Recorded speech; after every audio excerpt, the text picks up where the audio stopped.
5e reportage de la chaîne consacrée aux forêts traite du label bas carbone forestier. Il examine une question et tente une proposition. Une proposition pour une nouvelle approche du label bas carbone. Cette proposition est esquissée dans la seconde moitié de ce reportage. La question est la suivante. Les entreprises qui veulent contribuer financièrement à séquestrer du carbone via un projet forestier peuvent-elles s'appuyer sur ce label ? Évite-t-il par exemple toute suspicion de greenwashing ? Est-il vraiment à impact ? À impact aussi sur les écosystèmes et sur les territoires, sur les massifs forestiers. Pour nombre d'experts, la réponse est plutôt négative. Pour eux, l'actuel label bas carbone ne donne pas un effet de garantie suffisante. Beaucoup doutent même de son intérêt, en particulier depuis les décisions qui ont été prises en septembre 2025, tout récemment donc. Qu'est-ce qui pose problème ? Pour le comprendre, il faut rappeler de quelle manière ce label est construit. Il est fondé sur la comparaison entre deux situations. La première s'appelle le scénario de référence. C'est la croissance naturelle de la forêt sans intervention humaine par conséquent. La seconde s'appelle le scénario de projet. Elle estime le surplus de croissance de la forêt grâce à l'intervention humaine.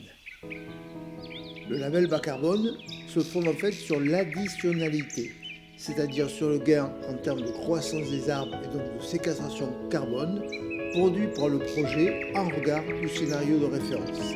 C'est cette additionnalité qui est vendue, par exemple, à des entreprises qui veulent compenser une partie de leurs émissions.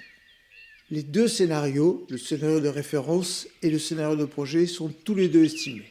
Le scénario de référence, à l'origine, en 2018, a d'abord été établi de manière très approximative, par exemple pour les friches à 1 m3 hectare an. Plus tard, lorsque l'État a voulu, après consultation publique et études, revoir ce scénario de référence, cela a provoqué la colère d'à peu près tout le monde. Les scientifiques ont jugé qu'ils n'avaient pas été écoutés, et les entreprises ont jugé, elles, qu'on ne pouvait pas revenir sur ce scénario de référence. Ce qu'il faut comprendre, c'est que ce problème est presque identique pour le scénario projet. La croissance due à l'intervention humaine est là encore totalement estimée, elle n'est pas mesurée. Elle est estimée via des tables de production. Ces multiples approximations sont à l'origine de plusieurs doutes, et même de plusieurs renoncements. C'est le cas, par exemple, de l'association Sylvact. Au tout début de la réflexion, c'est-à-dire avant 2015, le projet Sylvact avait plutôt pour but de développer un portefeuille de projets carbone. On a vu deux limites à l'époque sur cet enjeu, vraiment cette seule clé d'entrée carbone. Le premier était identifié par les élus qui ont vu un fort risque de greenwashing en fait. Et puis du point de vue des opérateurs techniques de gestion qui ont participé au dispositif, c'était les limites autour du carbone, en se disant bon, les histoires de calcul qu'on va faire plus en 30 ou 50 ans, alors qu'on rentre dans des niveaux d'incertitude qui sont quand même jamais, sur lesquels on n'a jamais été concentré, c'est quand même un peu tiré par les cheveux. On le voit, une première partie du problème vient bien de la méthode de calcul. Les émissions de carbone labellisées et vendues des entreprises reposent toutes sur de vagues estimations. En outre, tel qu'il est organisé, ce label ne donne aucune information aux propriétaires forestiers sur la réelle évolution de leurs parcelles. Ce n'est pas un outil de pilotage, ce n'est pas un outil de gestion. Il existe donc un vrai risque de perte de crédibilité pour le label bas carbone. Le problème est toutefois complexe. On comprend bien la nécessité de construire un label simple et facilement opérationnel. C'est ce que l'État a d'ailleurs décidé. Il a instauré un mode de libération des crédits 5 ans après les plantations par exemple. Et ça s'appelle des réductions d'émissions anticipées. L'État l'a validé, considérant que sinon ça ne se ferait jamais en forêt. On génère le crédit carbone au moment de l'audit, mais ce sont des réductions anticipées. La méthode est ainsi. Je me suis quand même demandé s'il serait envisageable de faire autrement. J'ai donc cherché, je suis tombé sur plusieurs programmes, plusieurs expériences qui ne passent pas par des labels aussi mécaniques, mais par des mesures qui soient plus régulières, plus dynamiques. C'est par exemple le cas de l'On to Market. Le rôle de l'Un2Market en tant que programme, c'est vraiment c'est deux choses simultanément. La première, le premier label de vérification de la régénération des sols. Et le deuxième, c'est d'être une solution de sourcing pour les marques organisations qui recherchent des matières premières issues de fermes vérifiées en régénération. L'On to Market est vraiment une idée intéressante. J'ai donc demandé à David de nous donner un exemple précis pour aller plus loin. Les bottes Hug, les bottes australiennes Hug, utilisent donc des pollenés de moutons pour être fabriqués. Et donc, ils voulaient sourcer des pollenés auprès de l'end-to-market. Ils ont mis de l'argent sur la table pour financer la transition de 80 fermes pour environ 300 000 hectares en Nouvelle-Zélande. Aujourd'hui, ce qui devient intéressant pour ces marques, c'est évidemment les chiffres qu'on peut leur apporter. Les 3 piliers du programme End-to-Market, c'est ce qu'on appelait en anglais Supply, Science and Story. Et donc, c'est vraiment l'approvisionnement, les données scientifiques et comment on en parle, en fait, quelle histoire on raconte. Le protocole de mesure de la régénération des sols s'appelle EOV. C'est quelque chose de très intéressant parce que ce n'est pas un cahier des charges. Les mêmes pratiques sur une même ferme d'une année sur l'autre ne vont pas forcément donner les mêmes résultats. C'est vraiment un outil de pilotage qui permet aux propriétaires terriens, aux gens qui gèrent des fermes, à des éleveurs, de pouvoir prendre des décisions et de comprendre les conséquences de leurs décisions. Et nous, EOV, qui veut dire Ecological Outcome Verification, on vient vérifier les résultats écologiques. D'un point de vue méthodologique, l'end-to-market montre qu'il y a donc des alternatives. Toutefois, dans le cadre de la forêt, est-ce qu'on peut trouver une solution qui soit simple, régulière et accessible budgétairement ? Nous avons donc demandé à plusieurs spécialistes de la technologie s'il existait des solutions pour y arriver. La réponse est oui. Il est possible d'envisager des campagnes régulières sur un massif forestier pour pouvoir, à partir d'un état des lieux à T0, voir l'évolution de la forêt en vue d'une attribution de label bas carbone. Une des premières solutions envisagées, c'est le LiDAR. Nous avons donc demandé à un spécialiste de ce domaine qui est en train de développer une nouvelle offre de service de nous expliquer ce que l'on pouvait faire avec le LiDAR et ce qu'on ne pouvait pas faire. Il nous explique aussi ce qu'est le LiDAR. Depuis 2 ans et demi, donc, le cabinet AEF développe un outil informatique qui s'appelle Tomoforêt. Donc, l'objectif de Tomoforêt, c'est de moderniser l'inventaire forestier en obtenant des résultats précis qui ne sont plus des évaluations mais bien des mesures.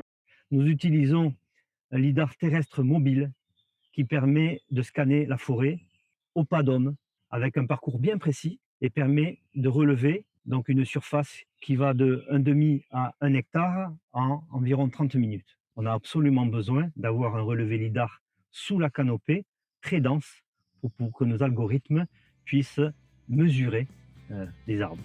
4 attributs principaux: la position XY de chaque arbre, le diamètre, la hauteur et le volume de chaque arbre. On le voit, le lidar terrestre change donc le jeu. Il permet d'aller beaucoup plus loin dans le suivi dynamique des forêts. C'est un point très important pour le label bas carbone. Ça, c'est un point super important parce qu'on m'en parle de plus en plus justement pour ces sujets-là. C'est-à-dire qu'on va dire que, je sais pas moi, un taillis de chêne vert, parce que moi je suis dans la 66, quand il fait 3 mètres cubes par hectare et par an de production, tout le monde s'entend là-dessus, c'est une moyenne. Mais franchement, ça peut doubler. C'est comme le Douglas. On vous parle de 10-12 mètres cubes par hectare an, mais il y a des secteurs, ils sont plus de 15, plus de 16. J'ai été contacté notamment par des gens qui font de l'investissement forestier donc, et qui ont besoin de produire chaque année quels sont les rendements de production de bois. Donc en fait, les rendements de production de bois en argent, c'est comment ils poussent. Alors, le faire à l'ancienne, c'est très compliqué parce qu'il faut être sûr de relever les mêmes arbres. Là, avec Tomoforêt, vous pouvez en relever 300. Quand vous allez revenir l'année suivante, ils sont tous positionnés XY, vous allez relever les mêmes 300. Et sur l'ordinateur, vous allez croiser les couches et vous allez pouvoir faire des comparaisons de production très très facilement et très précisément. Attention toutefois, le lidar, c'est un nuage de points. Il ne permet pas de suivre une plantation.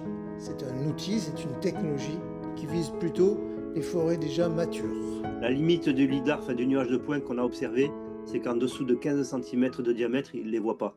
En tout cas, il les voit, mais il peut se tromper et croire que c'est un arbuste ou un nuage de points un peu bizarre, quoi. Un de ses gros points forts, c'est la vitesse et la précision avec laquelle on peut mettre en œuvre ce type d'outil.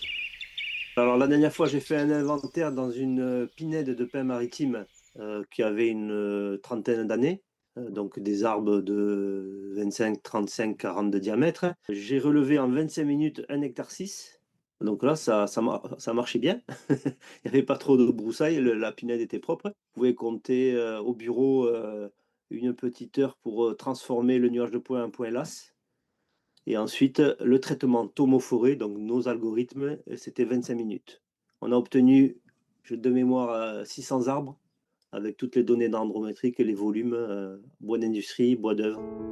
Le lidar a une autre limite. Il permet seulement de suivre l'évolution des volumes. Il ne donne aucune autre information. Le lidar, c'est un nuage de points. Ça ne fait pas de couleur. Donc en fait, il faut croiser avec d'autres techniques qui existent, hein. C'est soit le satellite, soit l'œil du forestier. On a bien compris les plus et les moins du lidar terrestre. On saisit bien également à quel point le satellite peut être complémentaire. J'ai donc interviewé une nouvelle entreprise, créée voici moins d'1 an, Good Forest, de nous expliquer ce que l'on pouvait faire aujourd'hui avec du satellite. Donc on a créé Good Forest il y a 1 an maintenant. Donc l'objectif, c'est d'aider les propriétaires et les gestionnaires dans la protection de leur forêt grâce à la télédétection satellitaire et l'intelligence artificielle aussi. On utilise les satellites de l'Agence spatiale européenne et on prend plus particulièrement les images des satellites Sentinel-2. Sur ces images, on va notamment faire ce qu'on appelle du calcul d'indices végétatifs. On a la chance d'avoir des super laboratoires de recherche en France et en Europe qui ont travaillé sur plein d'indices végétatifs dans tous les sens. Ils ont fait des tests et puis ils se sont rendus compte qu'il y a un indice végétatif qui est pertinent pour détecter les surfaces incendiées, par exemple. Il y a un autre indice végétatif qui va être pertinent pour détecter le dépérissement précoce des résineux. Un autre pour le dépérissement précoce des feuillus. En gros, l'idée, c'est, avec ces 13 bandes spectrales qui sont captées par mon satellite, on va calculer des indices végétatifs qui vont être représentatifs d'un phénomène biologique sur le sol. Il y a toute une chaîne de traitement qu'on a mis en place et qui va permettre finalement, à chaque nouvelle image tout satellite tous les 3 à 5 jours, de lancer l'analyse sur les parcelles qu'on a en surveillance et puis de détecter les changements. Quand je dis changement, ça peut être détecter du stress hydrique, détecter du dépérissement, ça peut être détecter un incendie, ça peut être détecter un chablis par exemple, et de fournir cette information auprès des différents acteurs. Le satellite, ce qui est super, c'est qu'il n'y a pas besoin de se déplacer sur place. Donc on va gagner un temps fou, on a des coûts d'acquisition qui sont extrêmement faibles. La complémentarité entre lidar et satellite est, je crois, claire. Il n'en demeure pas moins qu'il reste nécessaire de travailler encore sur le terrain, en proximité. Christophe, est-ce qu'il y a quelque chose qui pourrait être une méthode partagée de collecte et de valorisation des données? C'est-à-dire que la donnée, elle doit venir de partout. Elle doit venir du ciel, du satellite, mais aussi des acteurs de terrain. Que chaque acteur amène sa petite pierre à l'édifice et au bout du compte, ça fait une vraie mine d'or. C'est ça l'intérêt. Ça va plus loin que le simple besoin du forestier privé. C'est-à-dire que toutes ces données-là, bien sûr qu'elles vont l'aider dans sa gestion, mais ça va être aussi utile pour les politiques d'aménagement, ça va être utile pour la défense incendie, c'est-à-dire qu'un écosystème comme cela, pensé pour des besoins métiers, en général, il dépasse sa vision initiale et il sert à tout le monde. Cet argent, c'est de l'investissement. En utilisant déjà la donnée ouverte, plus un peu de contrôle terrain, si en plus il est fait par les gens qui habitent, bon, c'est encore moins cher. Non, les technologies actuelles, elles ne demandent pas un coût énorme. Et tout ça comparé au coût du risque, ou de la maladie, ou etc., ou du dépérissement. On l'a vu en Californie, lors des grands incendies, hein, il y a des 200 milliards de dégâts pour 8 milliards assurés. À l'issue de ce reportage, on le sent bien, il est à la fois nécessaire et possible de faire évoluer le label bas carbone pour les forêts. Pour y parvenir, je suis de plus en plus convaincu qu'il est indispensable d'éviter toute posture idéologique et de croire que les solutions à imaginer sont simples. Pour esquisser quelques pistes, j'ai donc décidé de définir tout d'abord quelque chose comme un cahier des charges, le cahier des charges d'un label bas carbone, plus à même d'agir sur les points faibles de la gestion des forêts aujourd'hui. Le travail est en cours à ce sujet. Les pistes proposées sont donc avant tout destinées à susciter des réactions. Pour cela, voici les principaux objectifs de ce nouvel itinéraire label bas carbone. Premier point, il ciblerait tout d'abord les forêts existantes et non les plantations. Ce choix permet en effet de travailler des projets à la fois moins risqués et plus à même de concilier séquestration du carbone et utilisation du bois, notamment, mais pas exclusivement, en bois d'œuvre. Second point, cet itinéraire visera ensuite à donner plus de moyens d'agir sur quelques-uns des principaux points faibles de la gestion des forêts privées. Je fais par exemple référence à leur immense morcellement et à une relative sous-gestion de ces forêts privées, en regard tout au moins des forêts publiques. Troisième point, ce nouvel itinéraire chercherait à favoriser le développement de forêts plus résilientes, par exemple en favorisant des projets à couvert continu, en travaillant en mélange d'essences adapté et en permettant ou en encourageant les expérimentations. Ce serait donc un itinéraire fondé sur un prix carbone plus élevé.